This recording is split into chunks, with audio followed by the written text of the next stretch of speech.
ಬಂಗಾರಿ, ನೀನು ಜಾಜಿನ ಬಿಟ್ಟು ಹೋದ್ಮೇಲೆ ಅವಳು ಎಷ್ಟು ನೋವು ಅನುಭವಿಸಿದ್ಲು, ಎಷ್ಟು ದುಃಖ ಅನುಭವಿಸಿದ್ಲು ಅನ್ನೋದನ್ನು ನಾವು ನೋಡಿದ್ದೀವಿ.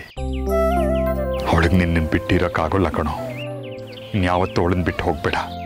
ಅಮ್ಮ ಹೇಳಿದಾಗೆ ನಾನು ಇನ್ಮೇಲೆ ಎಷ್ಟು ಬೇಕೋ ಅಷ್ಟರಲ್ಲಿ ಇರ್ತೀನಿ. ನೀವಿಬ್ರು ಚೆನ್ನಾಗಿರ್ಬೇಕು ಕಣೋ. ನನಗೆ ಕೋಪ ಇದ್ದಿದ್ದು ಮಗುನ ಶಾಸ್ತ್ರಗಳು ಕೊಡೋ ವಿಚಾರದಲ್ಲಿ ಮಾತ್ರ. ಬೇರೆ ಯಾವ ಕೋಪ ಆಗಲಿ ಬೇಜಾರಾಗಲಿ ಇಲ್ಲ. ಎಲ್ಲರ ಮುಂದೆ ಶಾಸ್ತ್ರಿಗಳಿಗೆ ಮಗುನ ಕೊಡಲ್ಲ ಅಂತ ಜಾಜಿನೇ ಹೇಳಿದ್ಲಲ್ಲ. ನೀವೇನು ಚಿಂತೆ ಮಾಡಬೇಡಿ, ನಾವು ಚೆನ್ನಾಗಿರ್ತೀವಿ ಅಲ್ವೇನೆ ಜಾಜಿ? ನೀನು ಇಷ್ಟು ಹೇಳಿದ್ಯಲ್ಲ, ನನಗೀಗ ಸಮಾಧಾನ ಆಯ್ತು ಬಂಗಾರಿ. ನೋಡು, ಇನ್ಮೇಲೆ ನೀನು ಇವಳನ್ನ ಬಿಟ್ಟು ಎಲ್ಲೂ ಹೋಗಾಗಿಲ್ಲ. ಇನ್ಮೇಲೆ ಇವಳ ಜವಾಬ್ದಾರಿ ನಿಂದೆ. ನೀನೇ ಇವಳನ್ನ ನೋಡ್ಕೋಬೇಕು, ಸರಿನಾ? ಲೋ ಶೇಖ್ರಿ, ಏನು ಹಾಗ ಅವರಿಬ್ಬರನ್ನ ಬಾಯ್ ಬಿಟ್ಕೊಂಡು ನೋಡ್ತಿದ್ಯಾ? ಗಂಡ ಹೆಂಡ್ತಿರು ಬಹಳ ದಿವಸದ ಮೇಲೆ ಒಂದಾಗಿದ್ದಾರೆ. ಮಾತಾಡ್ಕೊಳ್ಳಿ, ನಡಿ ನಾವು ಹೋಗೋಣ.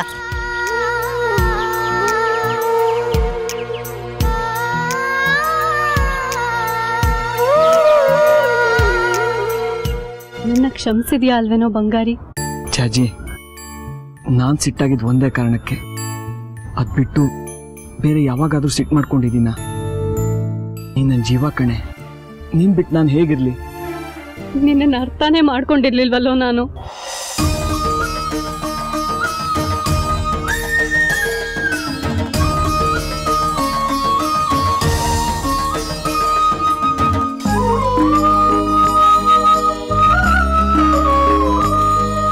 ಇಷ್ಟಕ್ಕಲ್ಲ ಆಡ್ತಾರೇನೆ ಹುಚ್ಚಿ.